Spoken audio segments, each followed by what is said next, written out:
আমি কেন বললাম মালয়েশিয়া 85,000 টাকায় লোক পাঠাতে হবে, দালাল যারা তাদেরকে আইনের আওতায় আনতে হবে। আজকে খবর পেলাম যে একদল আমার বিরুদ্ধে খেপে গেছে।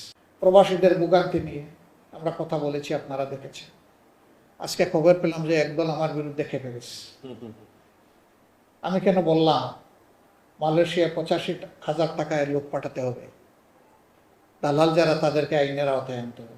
আমি কি দালালের কোনো তালিকা দিয়েছি আপনাদের জানার মতো?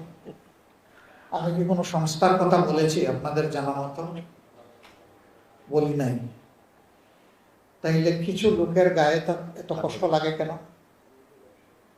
তার মানে একজন বলল যে আপাতত তারা থামিয়েছে। আমি বললাম যে ওয়েলকাম করবো, তারা বলুক, তারপরে আমার কাছে কিছু 75 নম্বর দাগ নম্বর আছে, ওইগুলা সহ বলে দেব।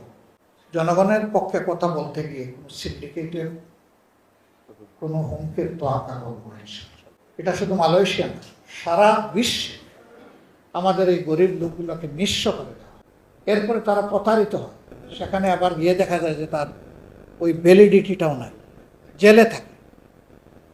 তা আমরা কি এগুলা নীরবে গিলবো আর হজম করবো, দেখতে থাকবো? না, এগুলার বিরুদ্ধে আমাদের লড়াই ছিল। আমরা কি করতে পারবো? আমরা সংসদের ভিতরে চিৎকার দিব, আওয়াজ তুলব, বাহিরেও আপনাদের সাথে নিয়ে আওয়াজ তুলব। আমরা আশা করি যে এতে যদি কেউ ভুলের মধ্যে থাকে তাদের সংশোধনের সুযোগ